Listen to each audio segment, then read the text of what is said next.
Baik, Bapak Ibu dan partisipan semuanya. Jadi acara hari ini dikatakan sifatnya sharing. Kalau sharing berarti kan tidak satu arah ya dari saya.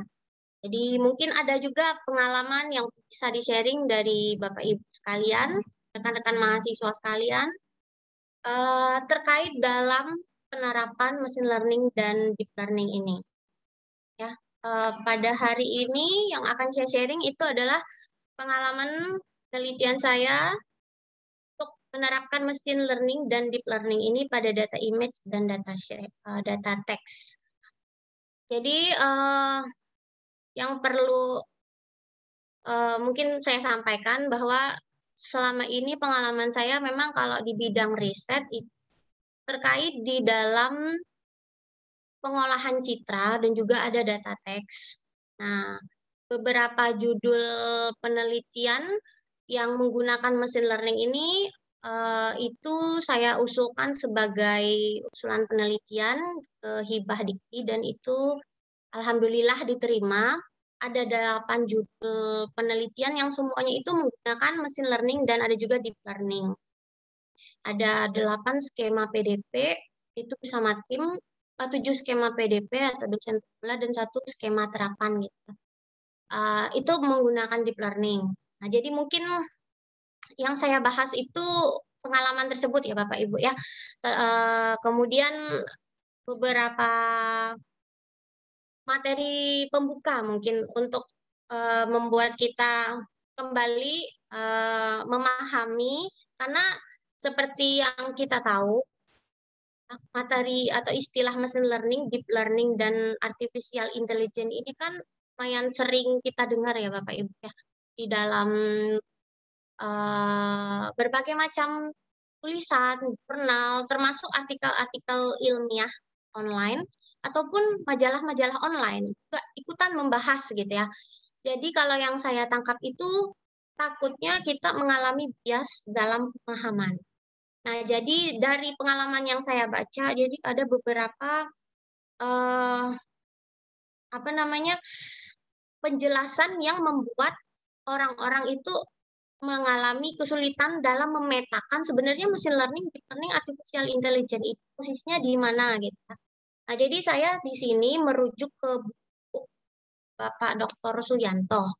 Nah, kebetulan Bapak ini menulis banyak buku tentang machine learning, deep learning, bahkan sudah lebih maju ada yang namanya evolutionary machine learning ya.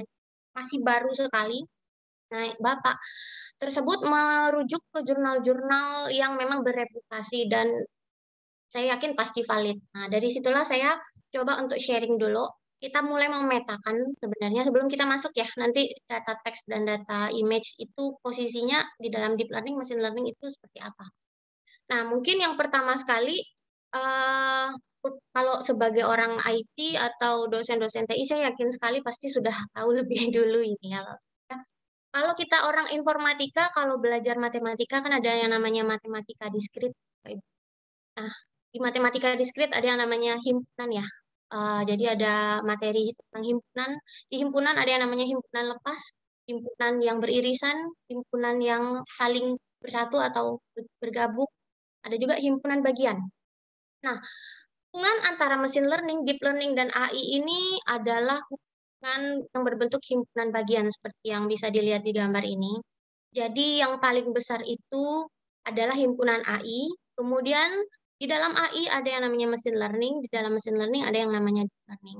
Jadi deep learning adalah subset dari machine learning adalah subset dari AI. Machine learning dan deep learning adalah subset dari AI.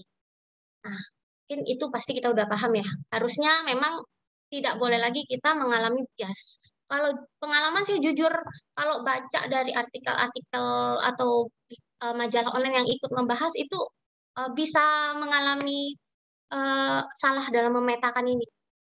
Nah, tapi kalau kita sebagai akademisi harusnya kita tahu persis ya posisinya di mana agar apalagi kalau sebagai dosen dan peneliti ketika melakukan penelitian kita tahu persis yang kita lakukan menggunakan teknik apa itu sudah benar atau sudah cocok dengan masalah kita. Nah, seperti yang Bapak Ibu tahu, mesin kalau AI kan itu adalah bagaimana teknik yang digunakan untuk meniru kecerdasan yang dimiliki makhluk hidup ya secara umum ya untuk menyelesaikan sebuah persoalan. Kalau mesin learning itu adalah bagaimana sebuah teknik membuat mesin yang dimaksud adalah komputer, mmm, untuk bisa belajar agar sistem menjadi lebih pintar ya, dengan mengadaptasi cara belajar manusia. Nah, machine learning ini sendiri kita belum masuk ke deep learning-nya Bapak Ibu. Nah, machine learning-nya ini sendiri di dalam AI itu posisinya ada di mana? Nah, bisa dilihat di sini. Jadi kalau secara umum metode AI-nya itu ada 3, fuzzy logic pasti Bapak Ibu sering dengar, evolutionary computing, dan machine learning. Nah, posisi machine learning itu ada di salah satu metode AI. Nah, kalau fuzzy logic pasti Bapak Ibu mungkin ada yang sudah menggunakan di dalam risetnya, mungkin ada yang mengajarkan lagi kepada mahasiswanya ya, teknik yang digunakan untuk memutuskan suatu keputusan yang tidak baku antara 0 dan 1. Kira-kira seperti itu. Kalau evolutionary computing itu adalah teknik yang mengadaptasi konsep evolusi ya, dengan melakukan penyeleksian individu untuk memecahkan suatu masalah ya. Dan mereka teknik evolutionary computing ini mengadaptasi konsep kawin silang dan apa namanya seleksi ide mutasi. Nah, contoh algoritmanya tuh yang sering kita baca kalau di jurnal-jurnal algoritma genetika, ya, di mana menggunakan ide mutasi dan kawin silang atau algoritma particle swarm optimization ya, untuk seperti yang sifatnya itu meniru kumpulan dan ikan dalam mencari mangsa. Nah, kalau untuk machine learning sendiri, nah ini ternyata banyak sekali. Nah, kita masuk ke machine learning. Nah, machine learning tadi dikatakan bahwa dia adalah subset dari AI. Nah, dimulai dari bagaimana awalnya kan komputer hanya sebagai alat hitung, Bapak Ibu. Ya, kita tahu zaman dulu hanya sebagai alat hitung dan para ahli hanya berpikir bagaimana cara supaya komputer bekerja lebih cepat. Ya. Nah, kemudian perkembangan semakin para ahli mulai memikirkan bagaimana supaya komputer bisa lebih cerdas. Gitu. Nah, kemudian para ahli mulai memasukkan sejumlah pengalaman ke dalam komputer untuk komputer itu menjadi lebih cerdas. Nah, ini adalah beberapa komputer program pintar gitu ya, menjadi debut mesin learning ya, penanda bahwa mesin learning ini ada teknologi maju gitu. Ini teknologi maju pada mesin learning. Gitu. Yang pertama sekali yang paling udah lama itu Alvin ya, Autonomous Land Cycle in Neural Network ya. Nah, ini penanda mesin learning udah mengadaptasi pembelajaran berbasis neural network. Kemudian ImageNet gitu ya, ImageNet 1 itu udah mesin learning yang memanfaatkan pengolahan citra ya, pada database citra yang bisa melakukan klasifikasi citra. Nah, kemudian mesin learning meningkat, ImageNet 2 itu pembelajaran pada mesin learning itu sudah bisa belajar melalui karakteristik citra untuk mengklasifikasi. Nah, ini debut yang terbaru 2017 Dragon Speed. Ini juga masih dalam pengembangan, baru 3 tahun. Ini sebuah program komputer yang mengenali sinyal ucapan manusia dengan akurasi tinggi. Nah, yang sedang digadang-gadang dan sudah berjalan yaitu pembelajaran mesin yang digabungkan dengan konsep Internet of Things ya. Jadi ini uh, dimotivasi oleh perkembangan teknologi internet dan hardware yang sangat cepat. Dan ini sudah berjalan. Nah, di dalam pembelajaran kan mesin learning ini adalah suatu teknik di mana kita membuat komputer belajar mengadaptasi pembelajaran manusia agar menjadi lebih cerdas gitu. Di awal pembelajarannya, mesin learning ini belajar berdasarkan linear decision surface, yang mana pembelajarannya itu bersifat linear ya, menggunakan fungsi-fungsi matematika sederhana yang bersifat linear. Kemudian berkembang lagi menjadi pembelajaran non-linear dan sampai sekarang yang paling digembar-gemborkan itu adalah computational learning. Nah, sekarang baru kita lihat posisi si deep learning ini di dalam mesin learning. Mesin learning ini kan sangat luas ya Bapak Ibu, algoritmanya saja itu banyak sekali. Nah, kita nggak tahu algoritma mana yang cocok, yang tidak cocok, untuk data yang mana gitu ya. Itu kan kadang kita perlu eksperimen ya di dalam melakukan penelitian. Nah, Kalau ini dipetakan ya, ini oleh Bapak Dr. Suyanto. Deep learning itu ada posisinya di machine learning yang dibagi berdasarkan metode inferensi atau penalaran. Jadi di bagian yang induktif ini. Ya, jadi kan machine learning yang kita tahu ya, ada yang berdasarkan dampak yang diharapkan, supervise, yang terbimbing, unsupervised, yang tidak terbimbing, reinforcement itu untuk pembelajaran yang tidak diketahui kondisi sebelumnya, di mana pelajaran harus mempelajari lingkungannya dengan membangun sebuah action dan reward gitu ya. Ada transduction, ada learning to learn. Ini pun masih sangat jarang. Kalau saya sendiri di dalam kalau mencari referensi masih jarang. Yang paling sering ya ini unsupervised, supervised gitu. Kemudian ada yang berdasarkan machine learning berdasarkan cara kerja, ada pembelajaran offline, online gitu ya. Ada yang berdasarkan kemudahan interpretasi, mudah, sulit, ada yang berdasarkan input dan output dan continue gitu ya. Kalau machine learning yang berdasarkan discrete dan continue ini kan bisa dilihat dari hasil. Ada yang pembelajarannya itu menghasilkan sebuah persamaan lagi, persamaan itu yang digunakan untuk memecahkan masalah ya. Itu berarti sifatnya continue ya. Contohnya pada regresi linear. Kalau discrete ya memang hasil dari pembelajaran itu sudah benar-benar adalah solusi dari permasalahan itu. Ya, contohnya ya aplikasi apa untuk task klasifikasi, clustering itu kan sudah jelas ya. Artinya apa itu masalahnya terpecahkan, jawabannya kejawab gitu ya. Nah, deep learning itu ada di induktif. Nah, sekarang kita lihat induktif.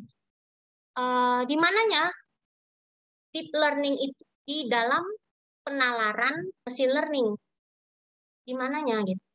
Nah, jadi penalaran machine learning itu selain deduktif dan induktif ada yang kombinasi dan itu tidak ada deep learning di dalamnya. Nah, kalau di induktif itu adalah penalaran yang bertolak belakang dari peristiwa ya. Jadi di awal peristiwa lalu dirunut hingga uh, menghasilkan suatu kesimpulan gitu. Nah, itu yang paling banyak digunakan di dalam melakukan machine learning. Algoritma yang dalam machine learning mayoritas adalah induktif. Dan yang kita pakai itu rata-rata memang adalah yang induktif. Karena kalau dari yang dijelaskan oleh Bapak Dr. Suyanto, karena pola berpikir manusia juga mayoritas adalah induktif. Nah, deep learning itu ada posisinya di sini. Ini artificial neural network. Deep learning ini adalah pembelajaran yang berbasis artificial neural network. Jadi kalau kita mau bandingin deep learning dengan machine learning-nya sendiri ya, yang paling apple to apple tuh ya dengan algoritma-algoritma yang berbasis neural network. Nah, di sini dijelaskan algoritma-algoritma deep learning itu yang mana saja. Ini deep Boltzmann machine, deep belief network, convolutional neural network, stack autoencoders. Dan yang paling populer adalah convolutional neural network. Dengan pengalaman yang saya gunakan di dalam penelitian untuk menerapkan deep learning juga adalah convolutional neural network ini. Nah, kalau dari pengalaman yang saya baca, Bapak, nah di sini ternyata masih banyak pengertian yang menyatakan bahwa kalau neural network lapisannya lebih dari satu itu sudah bisa disebut deep learning. Padahal deep learning bukan hanya sekedar neural network-nya lebih dari hidden layer-nya lebih dari satu. Deep learning itu ciri khasnya selain mempunyai hidden layer yang lebih adalah bahwa deep learning mempunyai kemampuan super engine. Jadi kan yang di dalam data, ya kalau kita berbicara data, kalau kita mau mengolah memanfaatkan machine learning kan yang kita olah adalah data ya. Kalau data kan ada yang namanya fitur ya, fitur atau karakter atau ciri atau penciri gitu ya, yang membedakan data itu dengan data yang lainnya berdasarkan kelas, kategori, ya gitu. Nah, kalau di dalam deep learning itu kita tidak perlu lagi manual melakukan mengekstraksi fitur. Tapi kalau di dalam machine learning kita akan secara terpisah. Nah, inilah kelebihan deep learning, kenapa dia digadang-gadang sebagai metode yang menjadi masa depan dari machine learning. Walaupun deep learning ini adalah machine learning itu sendiri. Jadi pengertian ini akan membuat kadang saya sendiri pun kadang melihat apa namanya dengan saking banyaknya istilah yang mirip-mirip ini bisa bikin kita gamang kembali Bapak Ibu. kemarin udah mantep nih pengertiannya begini, besok-besok balik lagi gitu. Ada kadang berubah gitu ya. Nah, nah tapi mungkin dengan pemetaan yang dibangunkan oleh Bapak Dr. Yanto ini, nah ini membantu, sangat membantu menurut saya untuk memahami gitu ya. Deep learning ini sisinya di mana. Ada yang bahkan saya baca tuh recurrent neural network, deep neural network itu dikategorikan kepada deep learning. Padahal ternyata tidak. Memang memiliki hidden layer yang lebih, tapi ternyata bukanlah termasuk deep learning karena tidak ada fitur engineering di dalam. Nah, nanti mungkin kita akan masuk ini masih secara kita bandingkan secara umum antara machine learning dan deep learningnya ini ya. Jadi parameter yang bisa membedakan ya, walaupun sebenarnya machine learning, deep learning adalah machine learning itu sendiri gitu ya. Jadi kita lagi membandingkan ibu dengan anaknya yang paling populer gitu. Nah, ini parameter yang bisa dibandingkan. Yang pertama performa data, kemudian ketergantungan hardware, kemudian fitur engineering tadi yang dijelaskan. Ini yang paling membuat deep learning itu seolah-olah paling canggih gitu, dibanding algoritma lainnya. Jadi campur tangan manusia dalam algoritma itu semakin sedikit dengan deep learning. Kemudian pendekatan penyelesaian masalah, waktu eksekusi, dan kemudahan interpretasi. Nah, kalau dilihat mampu mengolah kalau mesin learning pada performa data itu baik dalam mengolah data yang lebih kecil, sedangkan deep learning memang tetap bisa mengolah dalam data yang lebih kecil, tapi tidak maksimal kalau dikatakan dalam ini. Karena algoritma deep learning membutuhkan data dalam jumlah banyak agar dia. Nah, jadi kalau kita mau meneliti, Bapak Ibu ya, ternyata data kita tuh bukanlah ukuran data yang sangat besar, bukan big data. Kalau kita mau menggunakan, tetap mau menggunakan deep learning bisa, tapi tidak optimal. Nah, kira effort yang dikeluarkan untuk memecahkan masalah lebih gede dengan deep learning. Nah, padahal yang lebih cocok adalah mesin learning. Seperti yang dikatakan di dalam buku Bapak Dr. Yanto itu, tidak ada algoritma yang lebih jelek, lebih bagus, lebih baik, atau lebih cocok. Karena itu harus dicari, dieksperimenkan yang mana yang akan menghasilkan solusi yang terbaik untuk kasus masing-masing. Jadi tetap kita tidak bisa membeli, wah ini bagusnya begini, sekarang tuh udah teknologinya deep learning, sedangkan data kita hanya sekitar 500. Gitu. Kita masih tentang datanya masih sederhana gitu. Tapi kita pakai effort yang besar, nah, itu tentu membuang energi. Kemudian ketergantungan hardware. Sebagaimana yang diketahui bahwa deep learning ini kan dia akan lebih optimal memproses data dalam jumlah yang sangat banyak. Nah, ini karena dimotivasi oleh perkembangan GPU tadi, grafik. Nah, tentu pembelajaran yang ini akan lebih optimal jika mengolah data yang besar. Kalau deep learning ya mesin biasa-biasa aja, komputer biasa-biasa aja. Nah, ini fitur engineering yang tadi dijelaskan. Nanti kita akan bahas lagi di belakang dengan citra dan teks ya.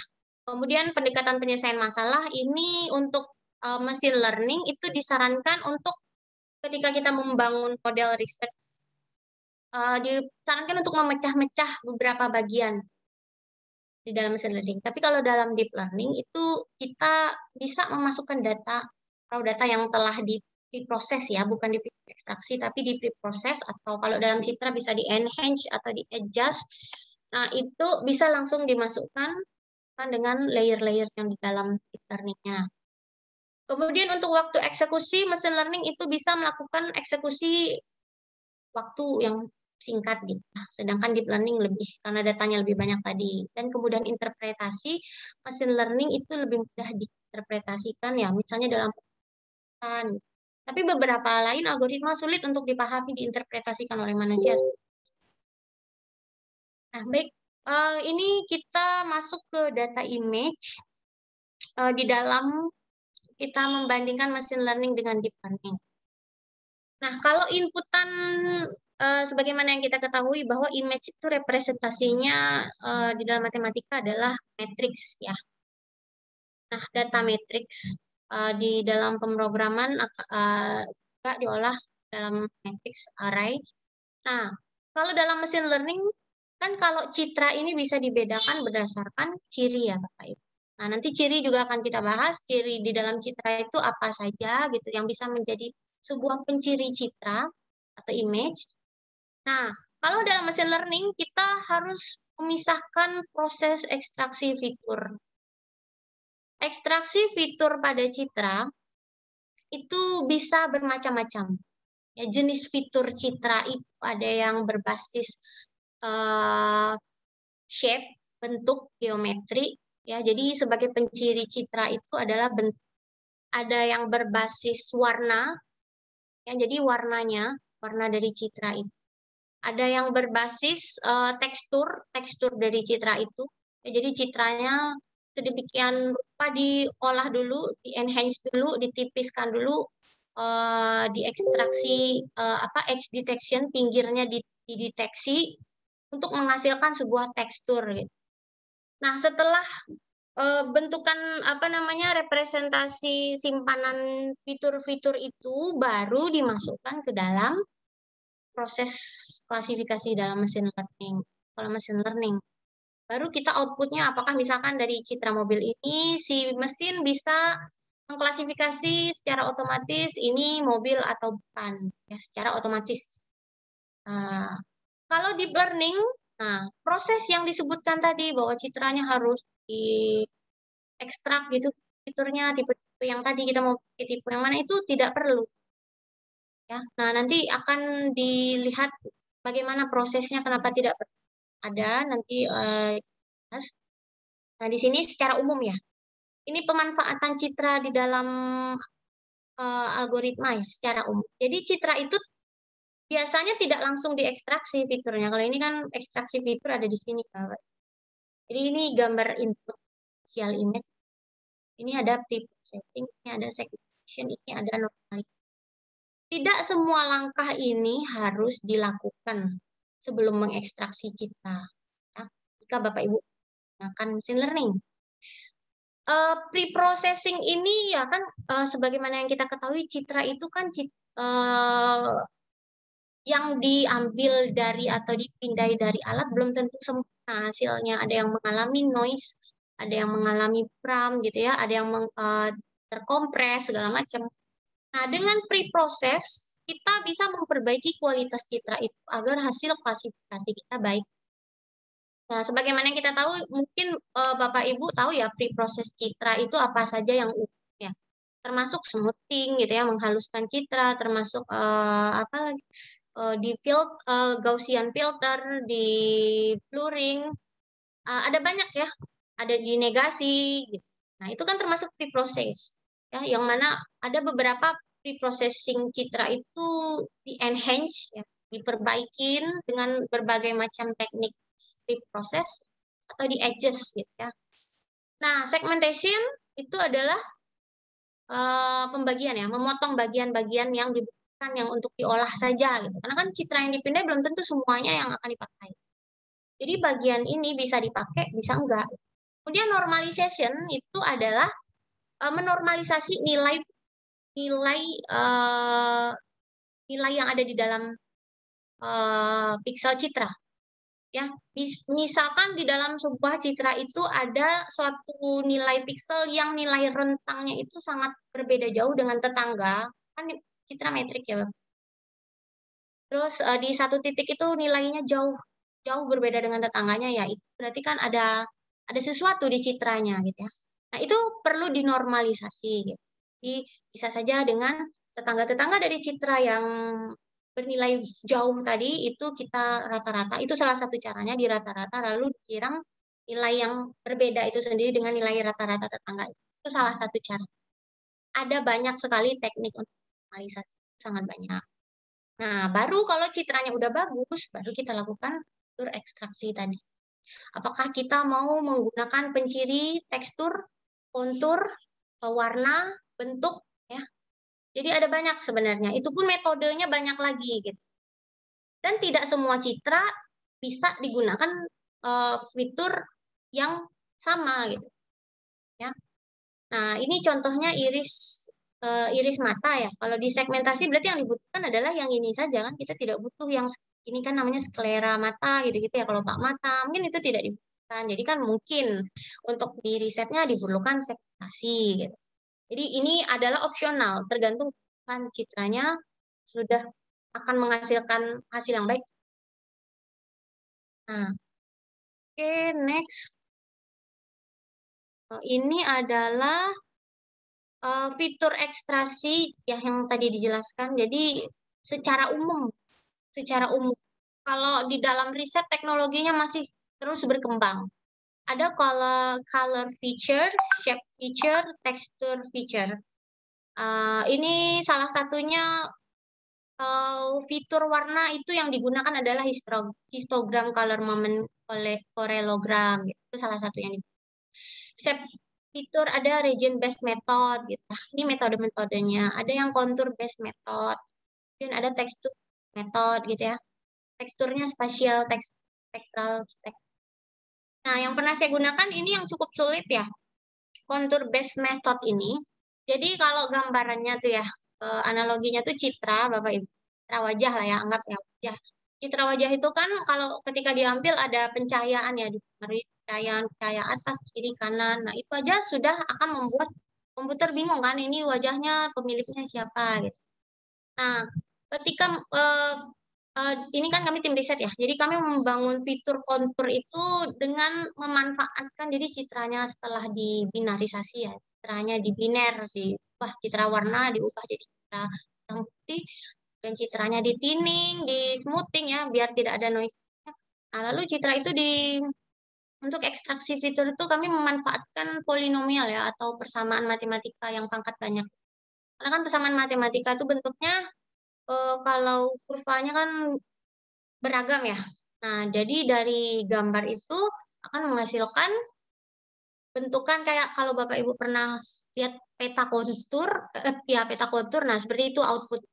Nah, nilai itu yang akan dijadikan penciri gitu, dan yang akan diolah oleh algoritma. Baik. Oh ya, selain machine learning sebenarnya kan di luar ada pengolahan citra yang memanfaatkan machine learning. Makanya ada yang tanpa mesin. Ini contohnya yang jadi ketika fitur sudah diekstrak, ya ada yang cukup fitur citra latih dengan fitur citra testing itu hanya di matchingkan, dicocokkan. Kalau dia cocok ya berarti itu adalah gambar yang dimaksud gitu ya. Jadi tanpa algoritma. Jadi hanya mengukur similarity-nya dekat atau tidak gitu. Ada yang namanya template matching, ada transformation extension, ada resample. Jadi itu tidak perlu algoritma, machine learning. Baik, nah selain itu kan seperti yang kita tahu citra itu kan termasuk data yang berat ya, Pak Ibu. Jadi ini kan ya kita udah ekstraksi fiturnya nih. Ini misalnya yang menggunakan machine learning. Ini contoh yang lain ya, skema yang lain. Jadi kan ada banyak skema yang bisa kita gunakan ya. Dan hasilnya tentu saja kita belum tahu yang terbaik yang mana sampai kita mengeksperimenkan yang terbaik yang mana gitu. Nah, kalau yang di sini ini ada yang namanya fitur redaksi, di reduction ya. Jadi setelah fiturnya diekstraksi, nah ini menggunakan algoritma CE functionally reduction. Perlu diredaksi. Nah, di dalam deep learning itu akan dilakukan nanti. Dimensi dari citra itu akan dikecilkan. Dan yang dihasilkan itu adalah dimensi yang lebih kecil dengan penciri yang lebih kuat. Jadi penciri yang tidak kuat itu sudah dihilangkan semuanya. Nah, kira-kira seperti itu konsep algoritma deep learning-nya. Nah, kalau dengan mesin learning, nah itu terpisah lagi, ya. Jadi untuk meredaksi di itu ada lagi metodenya, boleh pakai, boleh enggak, gitu. Gantung skema yang bangun kalau misalnya melakukan riset. Nah, ini kita ambil satu contoh algoritma deep learning yang memang sebenarnya dibangun khusus untuk mengolah citra, tapi bisa juga mengolah teks. Nah, konvolusional ya kalau Bapak Ibu tahu itu operasi yang dengan operasi yang ada khusus pada citra ya. Jadi mirip tapi tidak sama dengan operasi matriks ya. Kalau matriks kan kita bisa menambahkan metrik A, metrik B, mengurangi metrik A, metrik B, mengalihkan silang metrik A, metrik B, mengalihkan titik metrik A, metrik B. Nah, dia lebih mirip ke perkalian silang metrik. tapi tidak sama persis ya. Nanti kita ada visualisasinya konvolusi itu seperti apa ya. Jadi mungkin kalau orang yang sudah bermain di Citra tahu persis konvolusi itu. Nah, nah, jadi ini ngebahas deep learning lagi ya Bapak Ibu. Jadi kita udah di deep learning. Di deep learning ini ya, dengan algoritma CNN itu ada dua bagian utama, yakni feature learning dan classification. Nah, classification inilah yang machine learning lakukan biasa. Nah, deep learning itu ada ini feature learning. Kalau dilihat ya, ini kan citra input. Ya. Citra input. Nah, lalu masuk ke dalam layer ini ya, feature learning ya. Nah, bisa dijelaskan di sini. Citra yang diinput ini kalau kita mau melakukan pre-process tadi seperti di machine learning bisa nggak? Ya bisa Bapak Ibu. Ya, kalau memang citranya tidak bagus kualitasnya bisa gitu ya. Jadi sebelum masuk ke layer feature learning-nya ini, convolution-nya ini, citranya di pre-process tidak masalah. Mau disegmentasi juga bisa, mau dinormalisasi juga bisa. Cuman feature learning, feature extraction yang ngelakuin adalah si CNN. Nah, di dalam feature learning ini, apa saja layer-layernya? Yakni ada layer dan convolution layer namanya, dan link layer. Ya, kalau Bapak Ibu yang sudah ini konsepnya sama mirip dengan ya memang mengadaptasi konsep artificial neural network ya. Kalau di dalam jaringan syaraf tiruan pada ADN biasa kan ada input layer, hidden layer, dan output layer ya. Nah, kalau di sini ada yang namanya convolution layer dan nanti akan detail itu prosesnya bagaimana. Oke, nah jadi ada dua bagian saja. Nah, yang kita akan lakukan adalah nanti di fiturnya dulu. Nah, ini saya kasih contoh dulu. Kalau ini adalah arsitektur research kita ya, nah kan deep learning CNN, maka si algoritma CNN-nya itu adalah di yang ya. Nah, eksperimen pemodelan CNN. Sekali lagi dikatakan eksperimen pemodelan CNN karena di dalam CNN tidak ada standar khusus harus berapa layer. Karena kan di sini layernya akan banyak Bapak Ibu. Layernya harus akan berapa banyak. Terus relunya harus tipe yang mana nanti untuk activation layernya. Kemudian filter karena citra yang ada di CNN ini nanti akan dioperasikan secara konvensional dengan filter dan filternya itu akan digunakan berlapis-lapis. Itu pun jumlahnya tidak bisa ditetapkan. Jadi kita melakukan eksperimen. Bapak coba di lapisan misalnya setiap convolutional layer tiga lapis filter gitu. Dicoba dengan 5 lapis filter, dicoba dengan 7 lapis filter. Nah, dilihat hasilnya yang terbaik yang mana. Makanya tetap harus eksperimen. Begitu juga kita kalau bangun jaringan saraf tiruan kan Bapak. Namanya kan membangun ya, bangun jaringan ya. Jadi kita tuh eksperimen. Nah, setelah itu baru kita masuk ke evaluasi dan penentuan ini adalah tahapan klasifikasi. Nah, ini kita lagi di posisi konvolusional ini ya. Jadi kalau di gambar yang ini ya, ini kan arsitektur CNN deep learning yang paling umum. Di dalam fitur learning-nya ada 2 kali konvolusional relu. Ya, ada 2 kali. Kalau ditanya kenapa 2?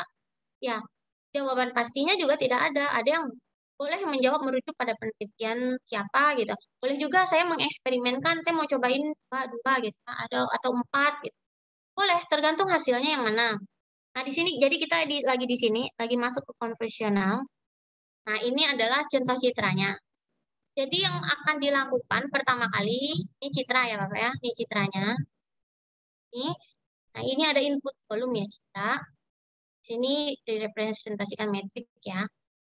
Nah, citra yang akan diolah, yang akan dihubungkan dengan convolutional relu layer ini, yang pertama sekali dilakukan adalah dengan melakukan padding citra. Ini kenapa 3? Ini karena citranya, kita anggap citra 3 channel kanal warna ya, RGB ya. Citra red, green. Ini dimensi citranya yang ungu ini 5 kali 5 saja contoh. 5 kali 5. Nah, kemudian yang sebelum dikalikan dengan filter ya, jadi di dalam algoritma CNN, di dalam convolutional layer, ada filter yang kita gunakan. Filter, ini filter. Filter itu dia berbentuk, ukurannya berbentuk metrik juga. Dan di sini biasa yang digunakan ya di dalam riset-riset nih. Jadi kan orang udah meriset nih yang terbaik yang mana? Yang terbaik itu yang ukuran 3x3. Yang ukuran 3x3. Yang kami gunakan juga 3x3 dalam riset. Nah, bentuk proses konvolusinya adalah digeser sebanyak 2 blok. Dua blok. Jadi bukan satu blok. Ada yang satu blok konvolusional, ada yang satu. Yang ini strike-nya 2, padding-nya 1. Jadi bingkainya selebar 1 pixel, 0. Kenapa 0? Karena padding-nya namanya zero padding ya. Gunanya adalah untuk menampung hasil konvolusi, karena hasil konvolusi letaknya di tengah ya. Jadi dengan menambahkan padding, otomatis dia nanti akan berbentuk out volumenya tidak berkurang gitu. Nah, ini filter yang pertama, ini filter yang kedua. Ini filter pertama, bobot pertama, ini biasnya pertama. Ini filter kedua, bobot kedua. Nah, hasil yang dihasilkan oleh konvolusi antara citra dengan filter ini, outputnya sebanyak jumlah filter. Jadi kalau filternya 2, ini kan 2 ya, maka outputnya ada 2 nih Bapak. Wah, gitu. Nah, lalu kita lakukan konvolusi. Filter pertama, ya, konvolusi dengan filter citra dengan filter pertama, hasilnya untuk output pertama. Konvolusi citra kedua, ya, kalau filter dikalikan dengan filter kedua, outputnya output kedua ya. Jadi lihat ya. Saya ada sebenarnya contoh Excel-nya.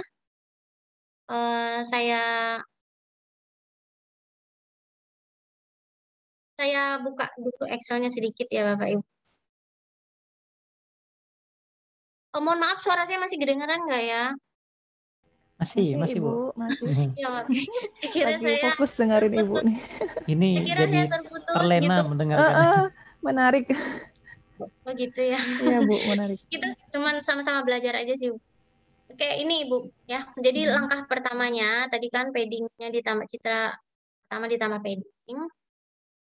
Nah, ini citra ini kalau citranya satu channel, ya hasilnya satu. Ini kalau citranya berwarna, citra berwarna berarti kita ada 3 citra. Ini filter pertama, ini filter. Ini lupa saya tambahkan bobotnya ya. Harusnya ada bobot gitu ya dikalikan. Nah, jadi ini kalau dilihat hasil yang ini. Ya, jadi kan bisa dilihat ya. Hasil scan blok 3x3 citra yang sudah ditambah padding itu ditampungkan di hasilnya di sini. Lalu yang ini bergeser dua ya. Jadi strike-nya tuh memang ada parameter strike gesernya tuh ukurannya 2. Nah, kalau konvolusi pada umumnya satu-satu aja sih yang sejauh yang saya lakukan ya. Nah, kalau untuk filter ini juga nilainya bisa kita generate random. Ada juga kalau memang Bapak Ibu mau menggunakan filter yang sudah dieksperimenkan orang, ada nama-nama filternya, contohnya filter Sobel, filter Robert, itu ya yang pernah saya gunakan, tapi udah lupa. Nah, setiap jenis filter itu ada isinya gitu ya, dan itu sudah statis gitu ya, jadi ibaratnya adalah nilai konstan gitu. Kalau yang di sini saya menggunakan contoh yang tadi, jadi ini sepertinya di generate karena saya nggak tahu ini nama filternya apa. Nah, ini juga boleh dieksperimenkan. Nah, ini hasil filter yang kedua. Lakukan hal yang sama.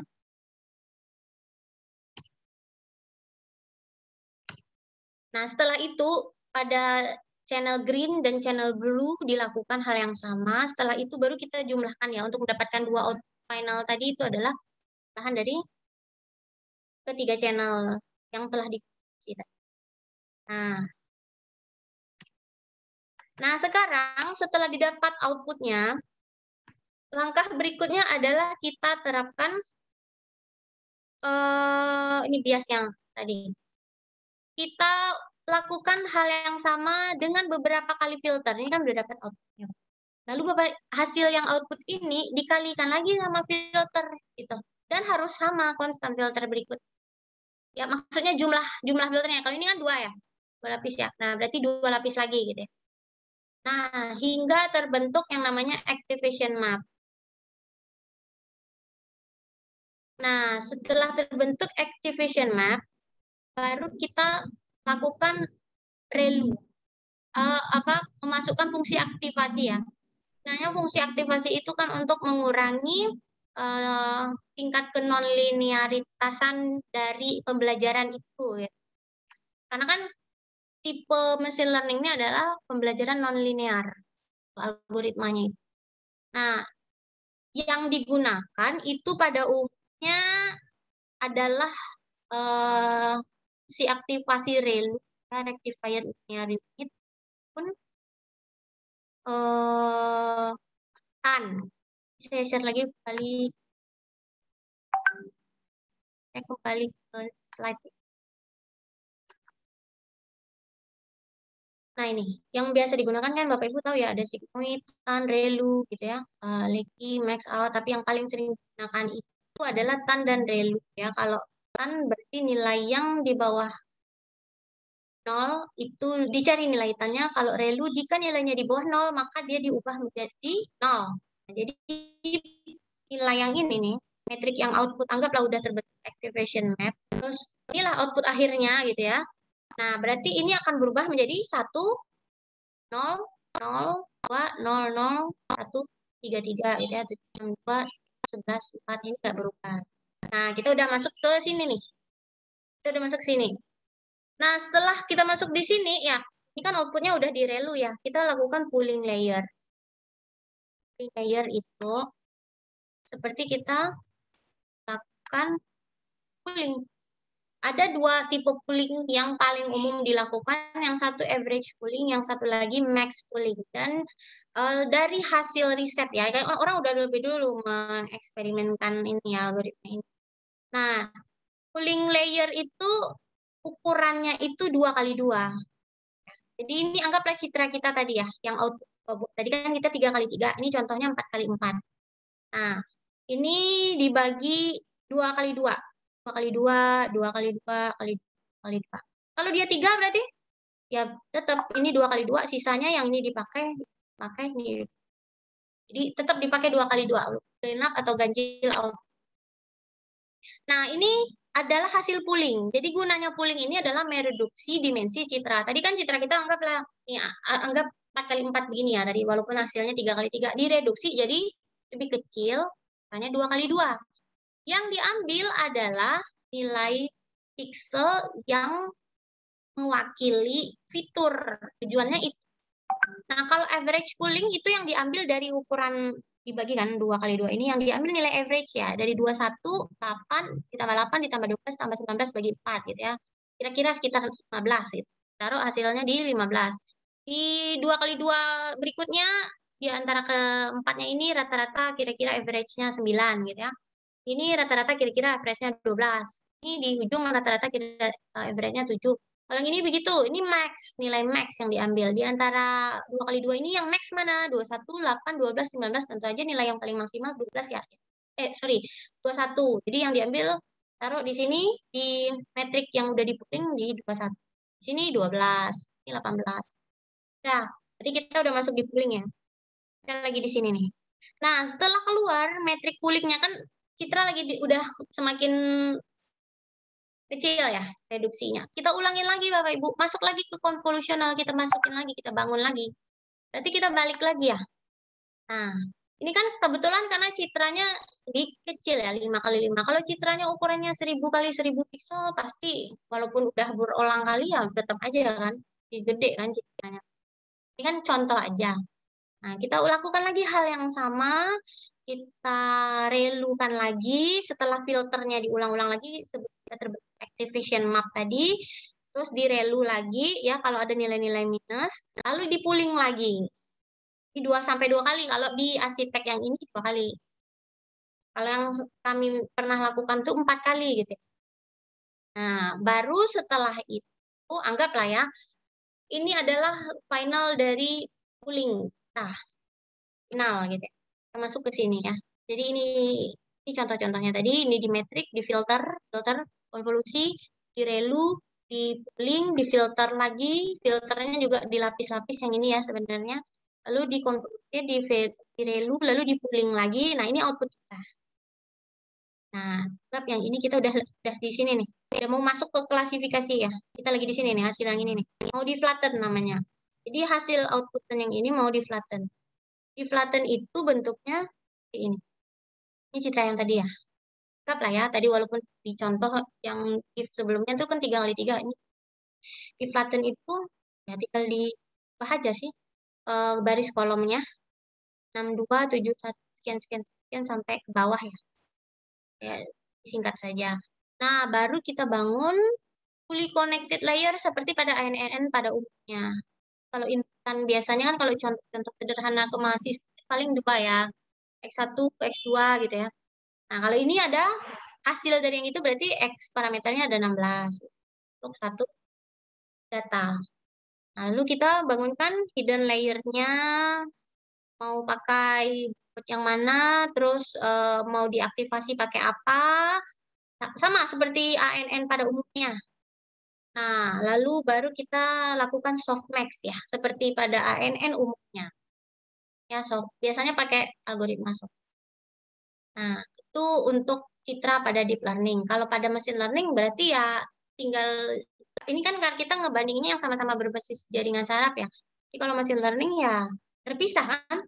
Algoritma fitur learning tadi itu menggunakan metode fitur ekstraksi itu menggunakan metode yang di luar machine learning. Ya ada banyak ya. Ada banyak sekali ekstraksi fiturnya dengan tipe-tipe fitur yang mana yang mau. Nah, mungkin itu gambaran kasarnya ya, Bapak Ibu ya, untuk DNN menggunakan citra dan citra menggunakan deep learning dengan machine learning gitu. Nah, kemudian kita pindah ke teks gitu, teks. Karena dengan melakukan komparasi ini kan kita lebih, kalau saya sendiri sih lebih mudah memahami gitu. Oh begitu, ternyata kerjanya kalau di citra begitu, di teks begini gitu ya. Jadi ketika kita mau riset ke depan gambar apapun, data apapun kita tahu interpretasinya tuh mau diapakan gitu, lebih kelihatan kalau dari pengalaman yang saya lakukan. Nah ini ya kita coba membandingkan dulu secara teks ya. Jadi kalau teks kan pasti inputan datanya dokumen. Yang pernah saya lakukan itu saya menggunakan berita online. Kalau menggunakan sosmed itu sekarang API udah berbayar ya. Kalau teman dulu masih bisa digunakan gratis. Yang mudah diakses aja crawling itu menggunakan berita-berita online aja, gitu. Teks-teks berita online. Kebetulan kalau untuk riset saya pernah melakukan di S2 itu klasifikasi berita hoax. Jadi berita hoax, kelasnya itu berita hoax, non-hoax, dan netral. Gitu ya. Nah, seperti yang kita tahu kalau udah teks, pre-prosesnya ada juga, ya sama kayak citra tadi kita pre-proses, kita halusin, kita bagusin, kita smoothing, kita adjust, kita enhance, gitu ya, di brightness, segala macam. Kalau di teks, pre-prosesnya itu, ini, ada tokenization ya, pasti yang Bapak Ibu atau mahasiswa yang udah riset teks itu tahu tokenization, normalization, stemming, lemmatization, stop word removal, noise removal. Dan biasanya itu tidak sama seperti Icitra tadi, tidak harus semuanya digunakan, tidak harus juga menggunakan suatu metode yang mana karena metodenya banyak dan yang mana yang dibutuhkan. Kalau perlu dieksperimenkan. Bahwa kalau teks yang di stemming dengan yang non di stemming lebih bagus yang tidak di stemming ternyata. Nah, berarti Bapak Ibu kan menjalankan 2 skema ya sekaligus. Nah, ini itu untuk teks ya. Nah, sama seperti di deep learning. Nggak perlu lagi pre-processing tetap nih. Jadi ada di deep learning teks ya. Ini pre-processing tetap. Tapi ketika masuk ke algoritma deep learning-nya bisa menggunakan CNN kembali ya, konvolusional, tapi representasi dari data teksnya akan dibangunkan matriks. Nanti ada contoh metrik dokumen, ada metrik dokumen. Jadi tinggal dihubungkan. Nah, di dense embedding ini kan seperti ini ya, untuk menghubungkan pada multi layer perceptron pada umumnya, ya. Cuman istilahnya aja yang berbeda. Nah, ini kalau outputnya seperti yang kita tahu, kalau teks itu kan tasknya itu bisa untuk sentiment analysis, classification, ya, entity extraction, ya. Pasti Bapak Ibu udah tahu ya, translation dan topik. Sama, cuman ya itu tadi mirip kan ya. Nah, ternyata di fitur engineering-nya juga kita di sini masuk. Oke. Ini mesin learning ya. Jadi kalau mesin learning terpisah text processing dan code boleh gitu ya. Nah, ini untuk testing ini sama ya. Ini hanya beda-beda skema aja tergantung eksperimen orang. Tapi pada dasarnya secara umum strukturnya mirip. Nah, ini yang tadi text processing. Nah, kemudian untuk fitur extraction. Kalau di dalam mesin learning kan tadi sama ya. Citra pun terpisah. Kalau teks fitur extraction-nya ya pada umumnya itu menggunakan TF-IDF ya. Term Frequency Inverse Document Frequency ya. Ada rumusnya nanti. Dan n-gram ya. Jadi kalimat yang panjang dibentuk-bentuk ya. Kemudian baru kita kenakan algoritma classification, baru ini adalah evaluasi ya. Nah, kalau di sini baru ini masih ya. Masih tentang machine learning. Ya. Jadi seperti yang kita ketahui, tokenisasi adalah untuk memecah kalimat menjadi kata-kata gitu ya, stop work removal untuk menghilangkan karakter yang tidak dibutuhkan gitu, filtering untuk remove token-token yang tidak mempunyai makna kayak kata-kata sambung, stemming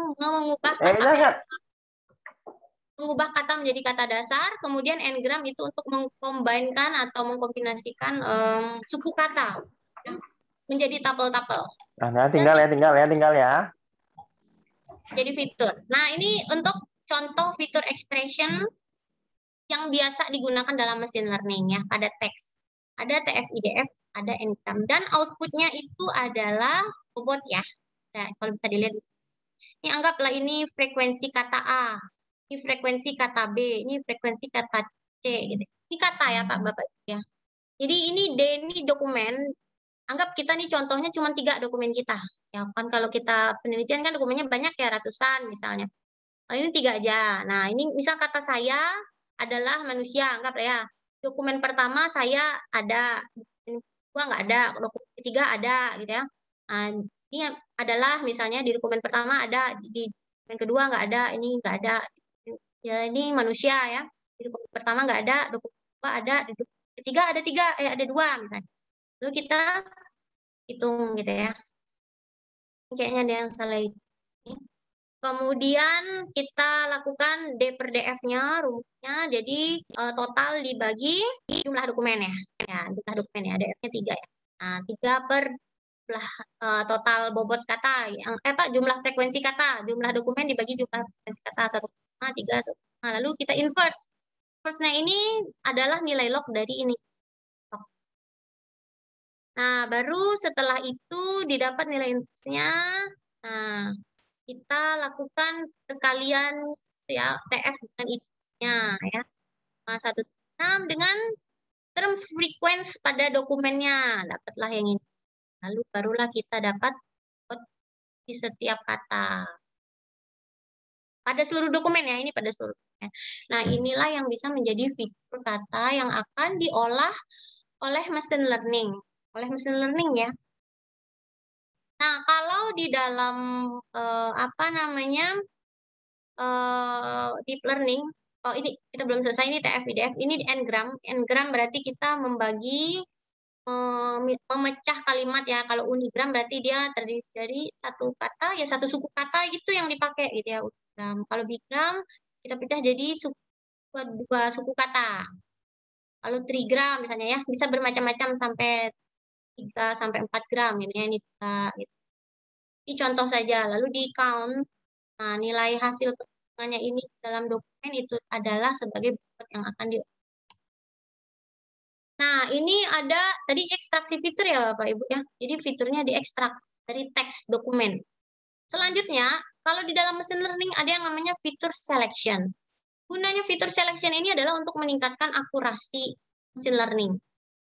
Kenapa? Karena yang diseleksi adalah fitur-fitur yang memiliki pengaruh yang tinggi, yang memiliki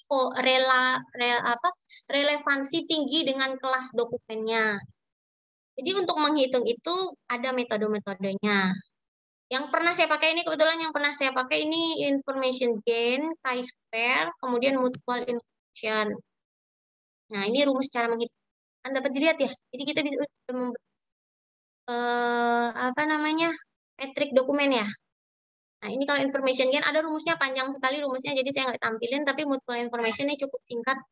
Ya tinggal dihitung dokumen yang berisi term T, dokumen yang tidak mengandung term T, ini adalah term atau kata-katanya, misalnya tadi saya adalah manusia, tinggal dicari dokumen itu ada nggak, di dokumen ini ada nggak, nah itu dikelaskan gitu. Ini sama seperti itu. Tapi ini pakai perhitungan entropi dan gain ya, mirip-mirip decision tree, ID tree, memanfaatkan gain yang sama.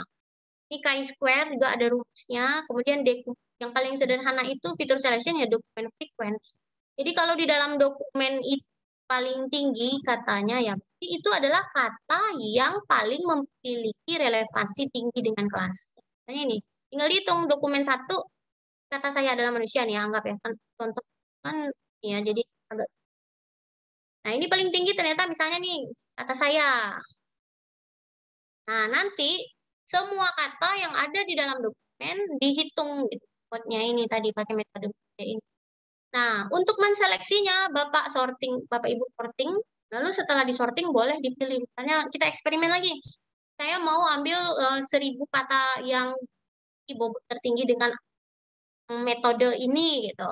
Lalu saya cobain dengan 1000 kata yang memiliki bobot tertinggi dengan metode chi-square. Nah, jadi sebuah eksperimen lagi, jadi sebuah penelitian lagi gitu ya. Walaupun hanya bagian itu saja itu sudah jadi satu judul penelitian sebenarnya. Kita bahkan belum untuk menggunakan machine learning misalnya. Nah, machine learningnya satu aja, yang siap pakai aja, tapi kita main-main di fitur selection gitu, atau kita main-main di fitur extraction. Nah, itu bisa. Bahkan dengan eksperimen itu misalnya ada 4 skema ya. Ya, kita melakukan riset 4 skema. Nah, itu dari 4 skemanya bisa jadi 4 penelitian juga tuh, kalau rajin nulisnya dan rajin kembangin ya kan Bapak ya. Kalau saya sih untuk memecah-mecah judul riset tuh seperti itu biasanya ya. Jadi walaupun ngelakuin tuh satu skema tuh ada beberapa eksperimen ya. Nah jadi pas dibuat tuh, oh ini yang untuk ini, judulnya ini. Jadi ada 4. Tapi ya kita harus analisis dan kembangin ya.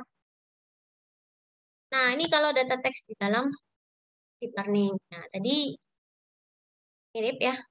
Jadi dokumen metrik tadi tinggal dimasukkan mirip ya, kan ada maxbook juga, ada convolution layer juga. Nah, ini untuk n-gram CNN arsitek. Hampir mirip ya dengan CNN yang tadi. Kan fiturnya satu teks. Nah, teks ini kita menggunakan skip-learn ini ya, kalau pada umumnya ya. Tapi kalau yang saya udah gunakan itu baru yang image, kalau teks masih machine learning. Nah, mungkin Bapak Ibu ada yang sudah menggunakan, nah mungkin saya juga boleh sharing gitu ya. Nah sama tadi aktivasinya boleh pakai yang mana. Nah ini udah mungkin kalau secara gambaran ya, kita udah mulai, kalau saya pribadi sih udah melihat gitu ya, beda-bedanya kira-kira di mana gitu. Sebenarnya masih kulit semua gitu. Nah, cuman ada yang perlu kita bahas di machine learning ini sendiri. Machine learning itu deep learning ya. Deep learning adalah machine learning gitu ya. Nah, kalau kekuatan besar machine learning itu masih pada supervised learning, unsupervised learning, reinforcement learning. Dan ini kelemahan ya, maaf, ini kelemahan. Nah, kelemahannya ternyata yaitu tadi, semua pendekatan dan teknik algoritma machine learning itu berbasis statistik dan stokastik yang tidak pasti dalam menentukan nilai parameter model yang relatif banyak. Kemudian untuk menemukan teknik validasi pun dalam data yang kecil itu juga belum ada yang valid ya. Kemudian tidak ada metode machine learning yang sempurna untuk menyelesaikan masalah. Walaupun ya tadi dibahas deep learning di dalam artikel-artikel itu juga bilang deep learning itu adalah masa depan gitu ya. Yang nampak begitu hebatnya menyelesaikan masalah gitu dalam data teks, data citra, suara, video, karena ada fitur engineering-nya tadi. Dalam kenyataannya tetap aja kita akan membutuhkan proses ekstraksi fitur yang manual gitu, yang udah dibahas di atas itu. Nah, itu yang saya kebetulan lakukan, udah nyoba pakai CNN, tapi kenapa hasilnya masih kecil gitu. Akhirnya tetap saya ekstraksi fiturnya yang tadi pakai kontur, nah baru agak naik sedikit lah itu. Mungkin di bagian ekstraksi fiturnya harus dimainin lagi gitu, biar tambah naik. Nah, itu kebetulan datanya banyak ya. Jadi saya menggunakan data set Caltech gitu. Kategorinya berdasarkan folder ya, berdasarkan kategori itu ada 101 kategori. Nah, datanya tuh ada banyak sekali. Nah, yang cukup lama memprosesnya, Bapak Ibu bayangkan ukurannya itu mungkin sekitar kalau nggak salah 100-an ya, 100 kali 100. Lalu citranya RGB dipecah-pecah lagi gitu, ada 3 channel, 100 kali 100 dihitung lagi, lalu kalau masuk ke CNN kan tadi dikonversi layer, dia dikalikan filter 3 lapis, habis di pooling, habis itu di relu, habis itu di pooling, habis itu masuk dia kecil, diulang lagi, dikonvolusi lagi, di relu lagi, di pooling lagi, sampai 4 kali ngelakuin untuk mereduksi fitur itu tadi. Nah, itu tidak ada bakunya, standar bakunya. Kenapa saya 4 gitu? Karena nyobain 2 nggak bagus, gitu. Coba lagi gitu. Dan masih akan terus dieksperimenkan sampai bagusnya gimana. Nah, ini tantangan machine learning ke depan ya. Kita masih ngomongin machine learning itu, apakah mungkin ya, kalau deep learning tadi itu kan seolah-olah campur tangan manusia itu di dalam pembelajaran mesin kan semakin berkurang ya. Kayak fitur kan kita nggak usah urus.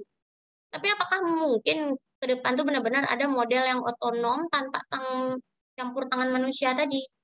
Sedangkan di situ aja masih banyak masalah. Tapi walaupun begitu, platform bisnis yang gede-gede ya di dunia yang saya baca tuh Google, Facebook tuh udah deep learning semuanya. Mungkin karena teknologi mereka juga. Ini mungkin dengan bantuan dengan dukungan hardware mereka juga yang ini pasti ini ya lebih maju ya. Untuk ilmu ini pun kita di Indonesia kalau saya lihat ya, kita masih main di machine learning, deep learning, machine learning, deep learning ini. Tapi kalau lihat di jurnal luar negeri, udah ada yang namanya kan evolutionary machine learning. Nah, teknologi komputasi super besar. Nah, ini yang masih jarang kalau saya ambil referensi penelitian di Indonesia ya tentang machine learning ya. Masih jarang yang pakai evolutionary computation gitu ya. Saya sendiri juga baru baca kalau yang ini gitu.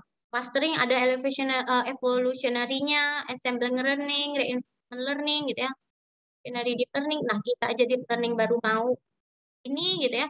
Ternyata di luar sana orang udah evolutionary gitu. Itulah kira-kira Bapak Ibu kalau gambaran pengalaman riset yang saya lakukan bersama tim gitu ya dengan teori-teori yang kami pelajarin gitu. Itu saja sih mungkin yang bisa saya share ya Ibu Fitri. Mungkin saya sudahi dulu. Assalamualaikum warahmatullahi wabarakatuh. Saya kembalikan kepada Ibu. Waalaikumsalam. Waalaikumsalam warahmatullahi wabarakatuh. Terima kasih Bu Erisha Rashwir. Alhamdulillah menarik banget ya. Saya sampai lihat hitungan dari mana angkanya ini datang gitu ya. Tapi sebelumnya selamat datang kepada Ketua Program Studi Teknik Informatika yang telah hadir, Pak Iwan Iskandar. Ya, terima kasih Bu Vivi. Selamat datang Pak. Ya, terima kasih Bu Eris. Oke, kita masuk sesi berikutnya yaitu sesi tanya jawab. Dipersilakan kepada peserta sharing talk untuk mengajukan pertanyaan. Bisa lewat chatting di Telegram maupun di Zoom.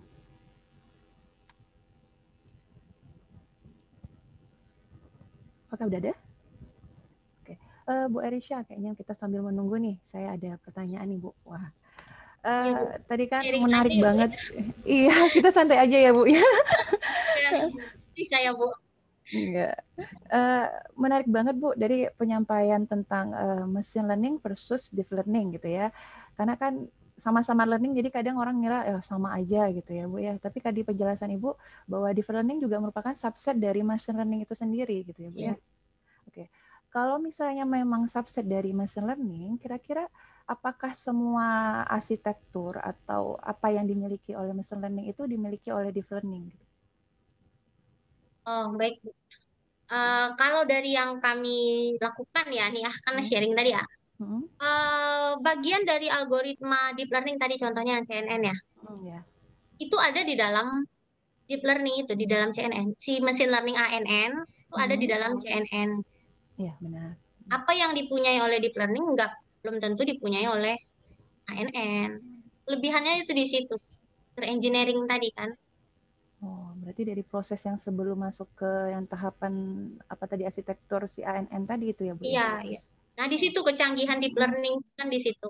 Jadi mengurangi campur tangan manusia untuk membuat komputer belajar lebih cerdas.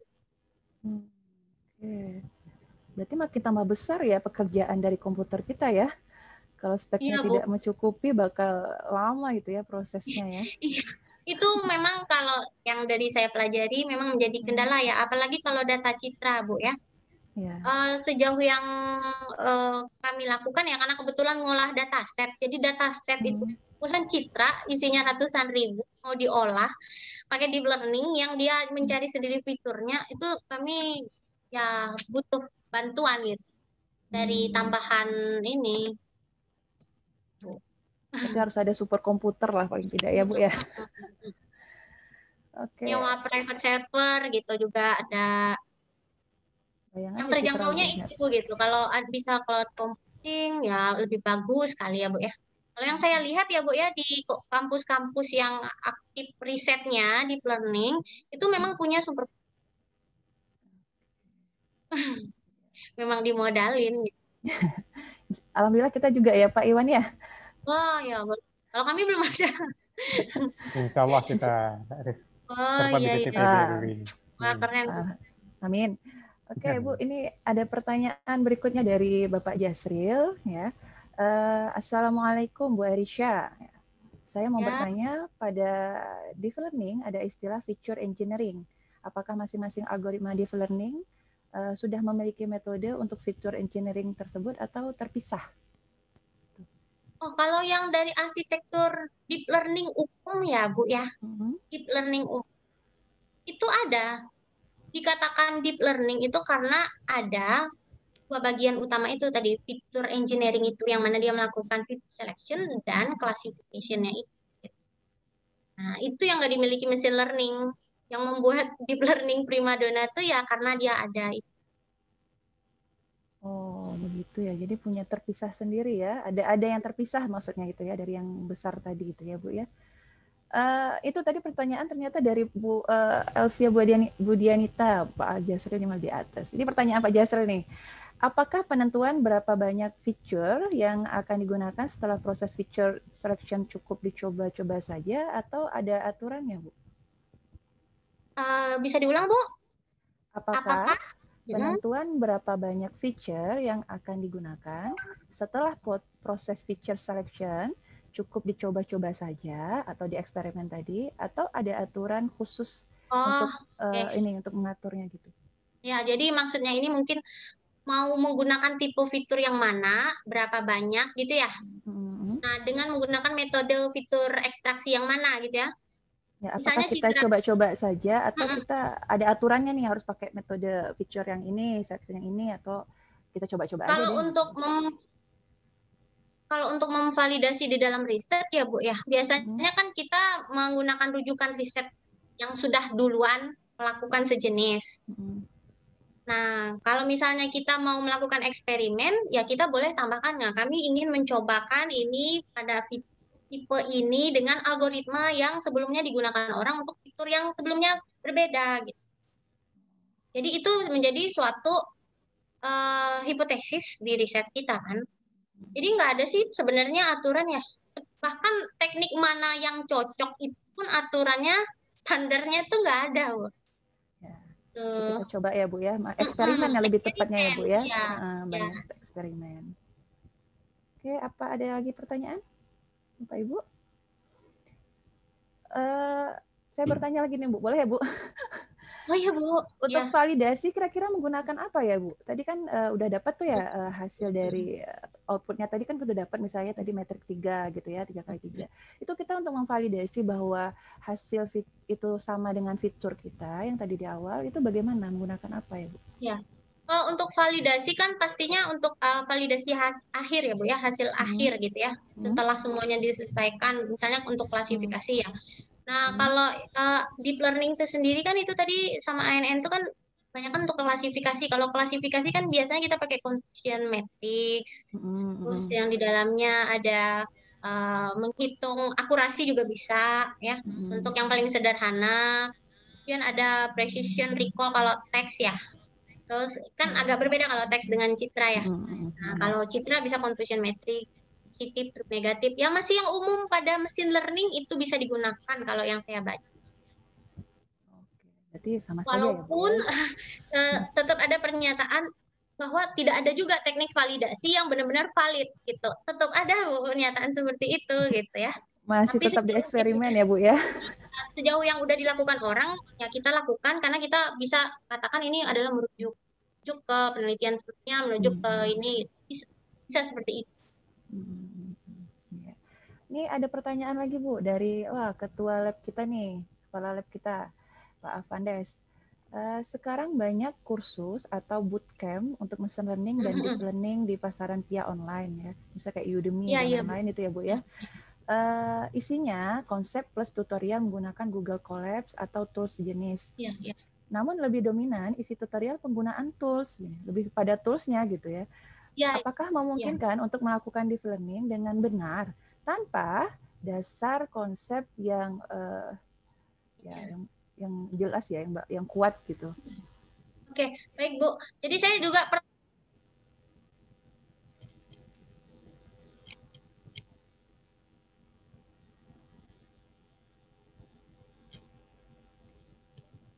Suara Ibu nggak ada. Maaf Bu Erisha, suaranya nggak kedengaran Ibu. Berarti nggak di saya saja ya? Iya, tadi kirim Bu Erisa. Suara Ibu nggak Suaranya Bu. Ibu Erisha? Wah, kayaknya Bu Erisa nggak dengar juga suara kita ya? Iya, kayaknya input output. Bu Erisha, suaranya nggak kedengaran Ibu? Oh ya, oke. Oke, bisa diulang lagi Bu? Tadi nggak kedengaran ya Bu ya? Nggak kedengaran Bu. Oh, nggak kedengaran. Yang jawabannya. Oh ya, baik. Oke, tadi pertanyaan Pak Avandes ya. Jadi saya sendiri itu iseng mengikuti kursus online data science itu menggunakan Google Colab ya dengan Python ya. Nah itu memang di awal-awal kita bahkan nggak diajarin konsep kerja learning mesinnya itu enggak, hanya diajarkan cara menggunakan tools lalu tutor ya, lebih ke tutor penggunaan sintak-sintaknya, kemudian disuruh download dataset, disuruh memanggil dataset itu dengan parameter itu yang mana bahkan algoritmanya kita nggak bahas, belum pernah pakai juga, jadi nggak tahu itu isinya apa, melakukan kerja apa, hanya keluar tiba-tiba visualisasinya seperti itu. Nah itu yang dibahas oleh Ibu. Kebetulan saya ada Ibu Nur Afiah ya yang aktif juga dalam dunia machine learning itu bilang kalau di dalam melakukan riset machine learning itu kita harus betul-betul paham alurnya, proses pembelajarannya, cocok apa enggaknya ya eksperimennya. Jangan sampai nanti kita mengeluarkan produk atau sistem program hanya copy paste coding gitu. Bahayanya di situ untuk anak-anak. Jadi anak-anak bisa buat produk, tapi sebenarnya cerdasnya si sistem itu bagaimana? Sebenarnya tuh bisa nggak kelihatan. Yang saya tahu sih.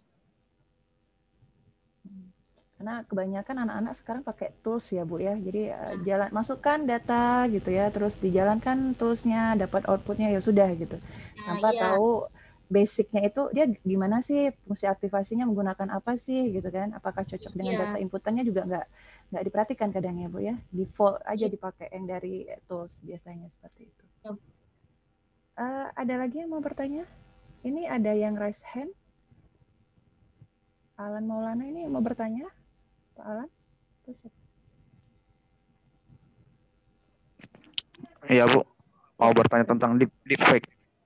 Oh iya. Silakan. Bu, perkenalkan saya Alan Maulana. Sebelumnya juga saya mahasiswa Ibu Erisa waktu masih kuliah di S1. Iya. Ya, Alan saya ingat-ingat. Ini Bu, saya mau bertanya soal teknologi deepfake. Itu kan teknologinya kan sangat kompleks kan, mengetahui merubah suatu karakter dengan data yang kita inputan, seperti merubah muka di suatu film. Iya. Kalau melihat dari filter ada banyak juga ya. Iya, deepfake itu Bu. Jadi kalau melihat dari kompleksnya AI, memungkinkan nggak Bu ada algoritma yang mengetahui kalau itu deepfake buatan atau memang muka aslinya? Karena kan seperti kita melihat, kita bikin teknologi seperti algoritma tandingan untuk mengetahui bahwa deepfake itu memang asli atau tidak, Bu.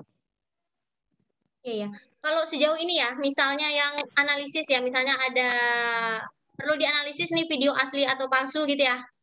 Iya, Bu. Nah, kita nggak tahu. Iya, kita nggak tahu analisisnya itu pakai teknologi apa juga nggak tahu sih sebenarnya. Cuman tiba-tiba bisa keluar pernyataan ini video asli, ini video palsu gitu ya. Nah, iya benar Bu. Seharusnya ya harus dijelaskan ya kalau dengan metode apa gitu ya. Ini nih bisa kelihatan, tapi yang paling memungkinkan ya, karena saya sendiri tuh, kita kan nggak tahu ya isi teknologi deepfake-nya gimana, tapi yang paling memungkinkan kalau kita melihat keakuratan video ya dilihat per frame-nya aja kali ya. Kalau di frame-nya itu dipecah terus ada, ya di per frame-nya itu aja dianalisis kalau mau manual, setahu saya. Kalau teknologinya, nah mungkin sudah dibuat orang di luar negeri, tapi kalau di Indonesia saya nggak tahu. Kalau di Indonesia para ahli IT menganalisis bilang ini asli, ini palsu, nggak tahu. Berdasarkan apa nggak tahu. Yang saya tahu sih gitu. Oh, berarti ada keterkaitan dengan profesi lain seperti ahli forensik digital ya Bu ya? Masih membutuhkan itu ya kalau untuk di Indonesia? Harusnya gitu ya Alan ya. Harusnya setiap pernyataan kalau dia berbasis ilmiah itu ya kan harus dijelaskan ya. Masuk orang-orang forensik ya ini menyatakan gimana ini asli apa enggak. Harusnya mereka punya teknologinya.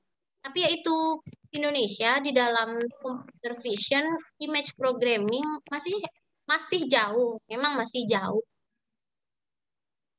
Masih lumayan jauh. Kita mau gimana gitu. Orang di luar tuh tahun 90 udah mulai, kita baru mulai tahun deket-deket 2000 gitu. Kalau boleh kalau boleh ini gitu. Kalau boleh kita jujur-jujuran kan kalau secara teknologi itu kita jauh.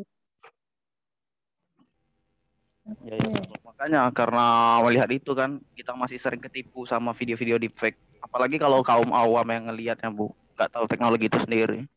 Ya. Ya itu bahayanya itu. Kaum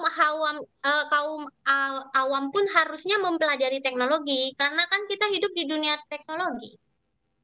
Ya kalau yang saya tahu nih ya generasi apa nyebutnya ya generasi yang paling ujung sekarang yang masih kecil-kecil yang udah lahir udah tahu loading, udah tahu bahasa loading, tahu upload segala macam itu ya.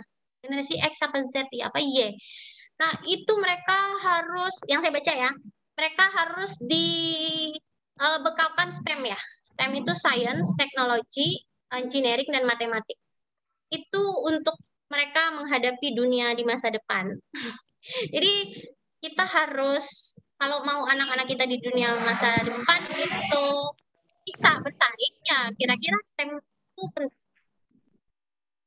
Ada engineeringnya, ada matematikanya, ada teknologi, ada kebutuhan gitu ya. Olimpiadanya pun sudah ada kalau saya lihat, tapi memang masih sedikit. Oh iya baik Bu, terima kasih banyak Bu jawabannya. Sama. Terima kasih Alan. Ada lagi pertanyaan yang mau raise hand? Kalau nggak ada nih ada lagi Bu dari chat Zoom ada pertanyaan dari Pak Jasril kembali. Jadi Pak Jasril tadi terkait dengan yang pertanyaannya tentang feature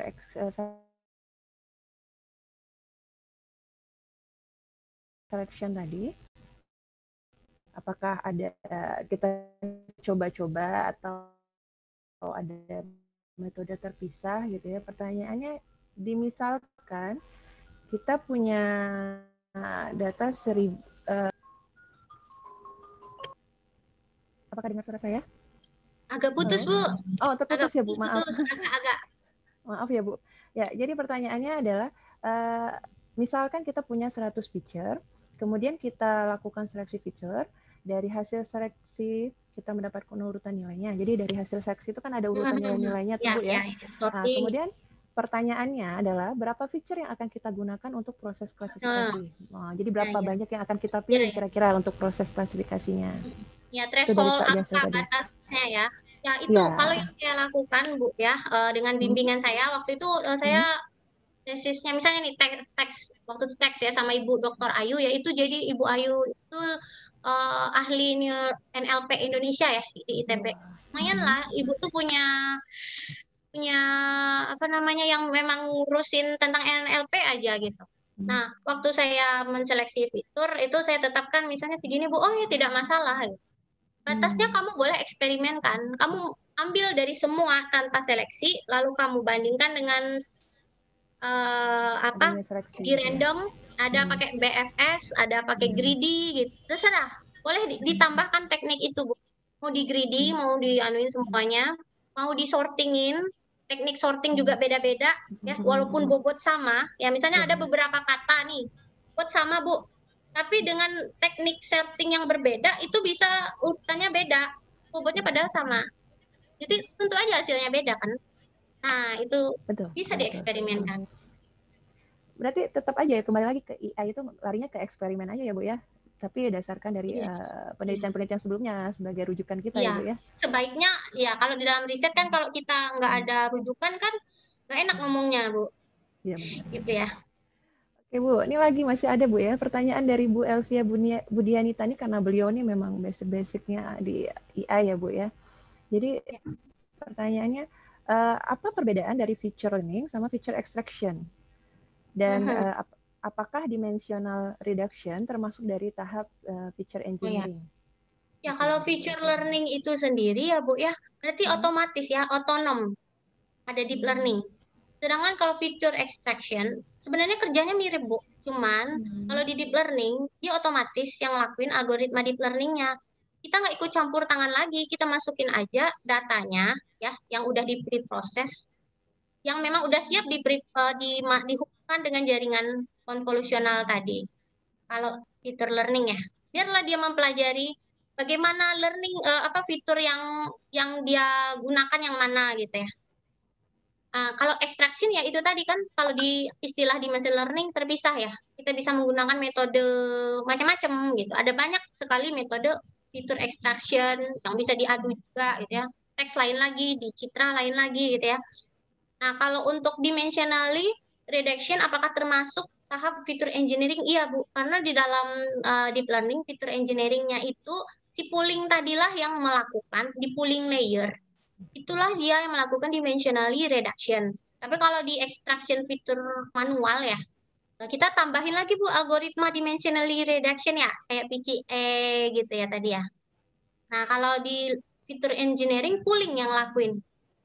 Mau berapa kali itu juga Ibu eksperimenkan. Tadi kan kalau contoh arsitektur 2 kali. Kalau saya pernah lakukan 4 kali. Nah, kenapa 4 kali? Karena lebih bagus ketika 4 kali. Lebih banyak redaksinya, lebih bagus di reduction, lebih bagus hasilnya.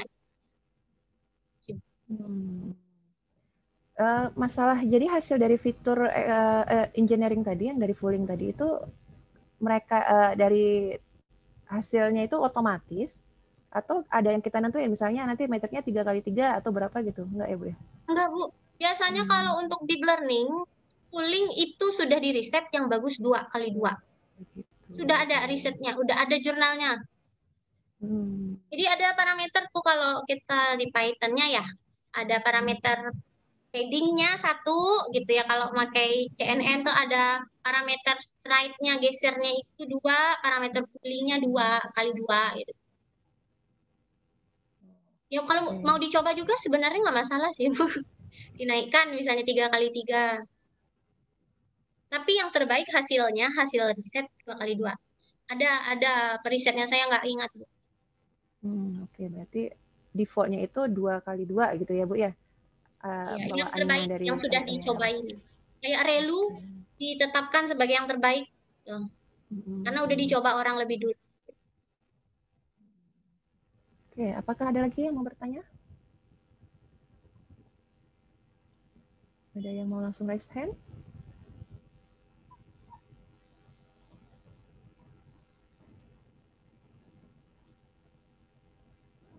Ada lagi ini Bu, dari Pak Avandes. Beliau bertanya, spek hardware yang dibutuhkan untuk deep learning sangat tinggi dan mahal. Data yang digunakan cukup banyak juga ya, udah pasti ya untuk ada deep learning ya, biasanya cukup banyak. Kita yang baru belajar ini bisa pakai apa toolsnya? Oh, berarti maksudnya dengan punya laptopnya ukurannya gini gitu ya, speknya gitu ya. Kira-kira bisa nggak dia pakai deep learning atau gimana gitu? Ini saya pakai laptop yang speknya udah 2 ya SSD-nya. Terus itu saya pakai deep learning tapi sewa server VPS. Tetap butuh server ya. Server tambahan. Gitu Citra, Pak Avan. Citra, tapi kalau untuk teks masih bisa kayaknya. Berarti harus diusahakan superkomputer nih Pak Avan, Pak Iwan. Kalau Citra ya Bu ya, kebetulan kalau Citra kayaknya. Kan berat banget ya. Iya, karena metriknya itu banyak ya Bu ya. Satu, kita kan ngolah grafis ya, jadi butuh teknologi GPU ya kali ya. Iya, biar benar sesuai. Ada lagi yang mau bertanya, Bapak Ibu, mahasiswa? Ada juga mahasiswa banyak ini. Oke, waktu juga udah jam 10.40.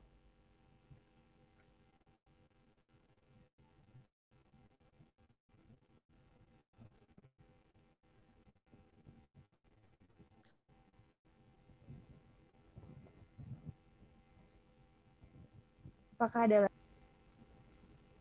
Oke, sepertinya juga sudah lewat dari jam yang kita jadwalkan sebenarnya. Tapi alhamdulillah, maaf ya Bu. Enggak Bu. Maksudnya kami yang minta maaf memakai waktu Ibu gitu ya.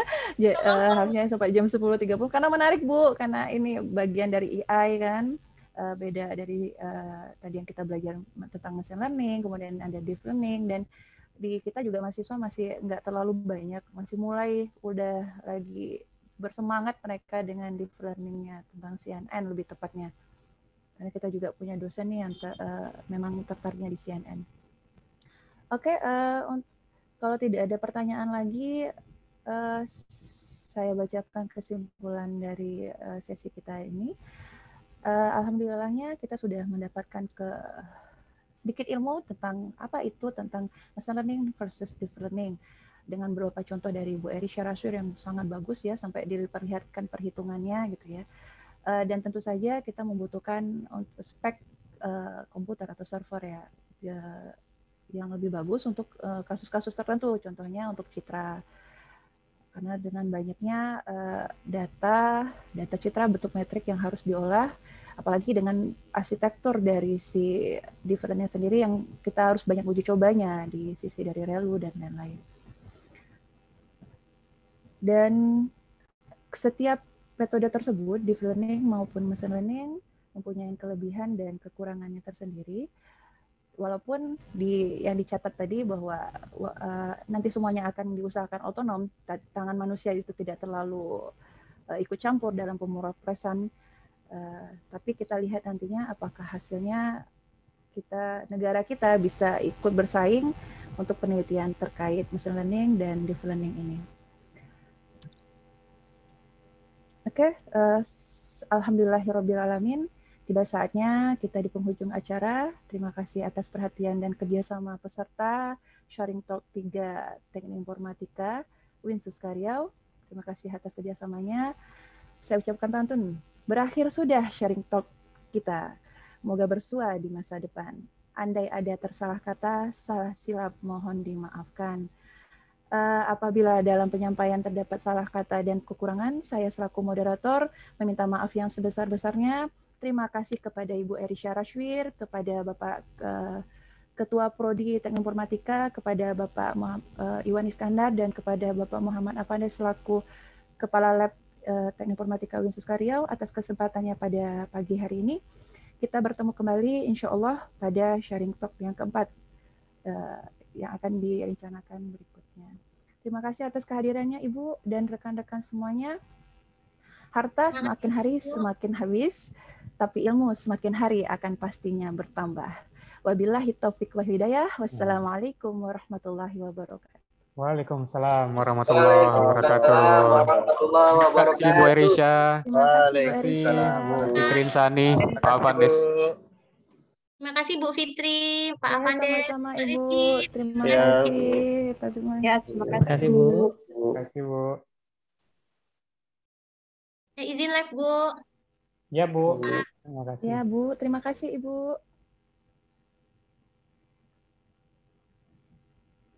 Mantap Bu Iin, mantap Pak Iwan, Mantap. Pak Afan. Terima kasih Bu Pak Iin. Reza.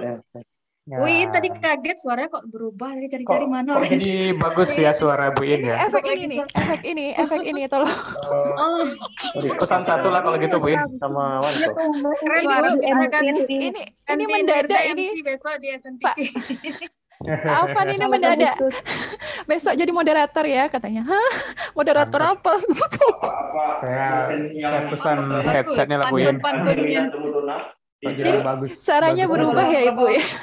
Iya, suaranya lebih berwibawa gitu. Wes. Iya, betul. Iya. Efek ini nih. Sumbernya efek malah ini. yang Beli headsetnya di Shopee mana ya?